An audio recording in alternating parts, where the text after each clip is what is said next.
আসসালামু আলাইকুম ওয়া রাহমাতুল্লাহি ওয়া বারাকাতুহু। সম্মানিত দর্শকবৃন্দ, আজকে আমি আপনাদেরকে সূরা ফাতিহা সহিশুদ্ধভাবে কীভাবে পড়তে হয় এটার শেখানোর চেষ্টা করব ইনশাআল্লাহ। আপনারা যারা এটা সহিশুদ্ধভাবে কোরআন পড়ার জন্য আগ্রহী, তারা সূরা ফাতিহাটা আপনার পড়ার সাথে এবং আমার বলার সাথে মিলিয়ে দেখতে পারেন। যদি আপনার কোনো ভুল থেকে থাকে তাহলে আল্লাহর রহমতে আশা করি সে ভুলটা শুধরে যাবে ইনশাআল্লাহ। আমি রেগুলার চেষ্টা করব ছোট্ট ছোট্ট করে, আমরা যারা অনেক সূরা জানি না, শুধু 10টা বা 11টা সূরা জানি, ছোট ছোট যে সূরাগুলো আছে এগুলোর প্রতিটাকে আমি চেষ্টা করব আপনাদের সম্মুখে সহিশুদ্ধভাবে পড়ে আপনাদের সম্মুখে উপস্থাপনের চেষ্টা করব ইনশাআল্লাহ। আশা করি সবাই পেজটিকে ফলো করে পাশেই থাকবেন এবং আমাকে উৎসাহিত করবেন। আউযু বিল্লাহি মিনাশ শাইতানির রাজীম। বিসমিল্লাহির রহমানির রহিম। আলহামদুলিল্লাহি রাব্বিল আলামিন। আলহামদু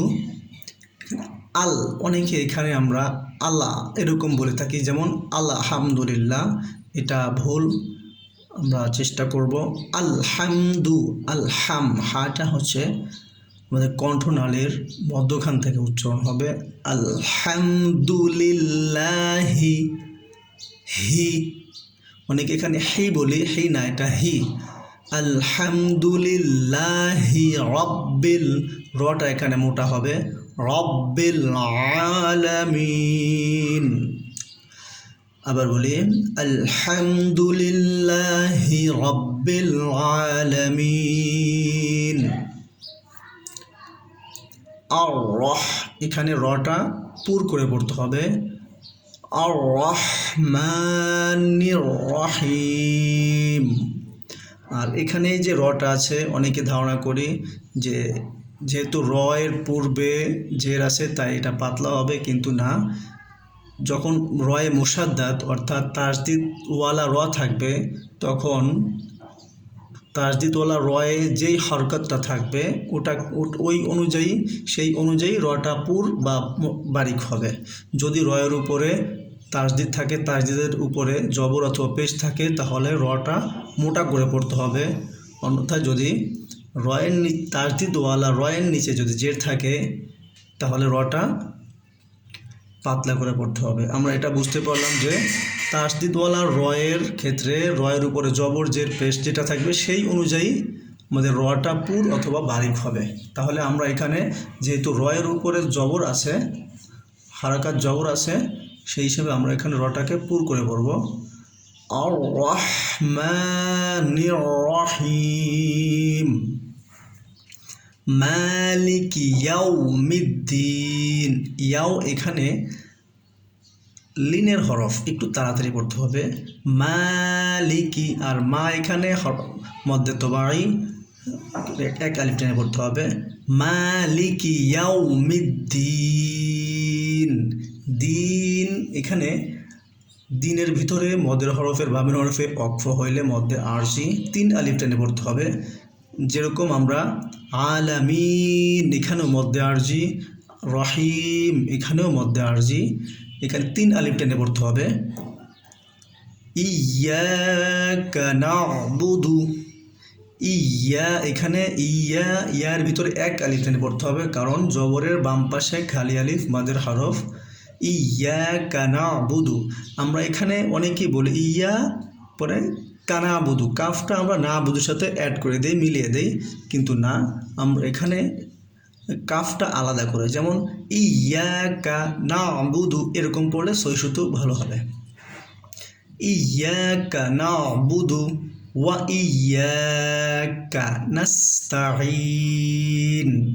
এখানেও একই রকমেরই যে ওয়া ইয়াকা এর শব্দ যে হরফটা ইয়াকা একই শব্দ, কিন্তু আমরা এই কাটা যেন এই নুনের সাথে মিলিয়ে না দেই, যেন এরকম না পড়ি ইয়াকা নাস্তাঈন এরকম না পড়ি। সুতরাং আমরা চেষ্টা করব ইয়াকা নাবুদু ওয়া ইয়াকা নাস্তাঈন এরকম পড়ার চেষ্টা করব ইনশাআল্লাহ। এখানেও মধ্যে আরজি, জেরের বাম পাশে জজমওয়ালা ইয়া এবং মদের হরফের বামের হরফে ওয়াকফ হইলে মধ্যে আরজি। ইহদিনাস সিরাতাল মুস্তাকিম, সিরাতাল্লাযীনা, জালটা হালকা করে জিহ্বার আগার সামনের উপরের দুই দাঁতের আগার সঙ্গে লাগিয়ে জাল বলতে হবে। সিরাতাল্লাযীনা আনআমতা, এখানে আমরা অনেকেই বলি আনা আমতা, এখানে আনার ভিতরে আমরা অনেকেই কলকলা করে ফেলি, বারবার উচ্চারণের মতো শোনা যাচ্ছে, কিন্তু আমতা এটা ইজহারের হরফ, স্পষ্ট করে পড়তে হবে। আনআমতা আলাইহিম, গয়রিল, এখানে অনেকে আমরা গায়রিল বলি, কিন্তু গায়রিল না, এটা গইন জবর গ হয়, গয়রিল মাগদুবি আলাইহিম ওয়ালাদ-দাল্লিন। ওয়ালাদ, এখানে দদের উপরে 4 আলিফ টান হবে, 4 আলিফ মদ, ওয়ালাদ-দাল্লিন। আর লিন, লাম ইয়াজের লি, জেরের বাম পাশে জজমওয়ালা ইয়া, মদের হরফের বামের হরফে ওয়াকফ হইলে মধ্যে আরজি 3 আলিফ টেনে পড়তে হবে। সুতরাং আমরা বুঝতে পারলাম দোয়াতে 4 আলিফ টানতে হবে এবং লাম যে লিতে 3 আলিফ টানতে হবে। আমি আবার শুরু থেকে একবার বলি, আলহামদুলিল্লাহি রাব্বিল আলামিন আর রহমানির রহিম মালিকি ইয়াউমিদ্দিন ইয়্যাকা না'বুদু ওয়া ইয়্যাকা নাস্তাঈন ইয়্যাকা না'বুদু ওয়া ইয়্যাকা নাস্তাঈন ইহদিনাস সিরাতাল মুস্তাকিম সিরাতাল্লাযীনা আন'আমতা আলাইহিম গয়রিল মাগদুবি আলাইহিম ওয়ালাদ-দাল্লিন। আমিন। আশা করি বিষয়টা সবার কাছে ক্লিয়ার হয়েছে। দোয়া করবেন যেন আল্লাহ পাক আমাকে কোরআনের জন্য কবুল করেন এবং ছোট ছোট যত সূরাগুলো আছে এগুলো আমি প্রতিনিয়ত আপনাদের সম্মুখে সহি শুদ্ধভাবে তুলে ধরতে পারি। সবাইকে ধন্যবাদ। আসসালামু আলাইকুম।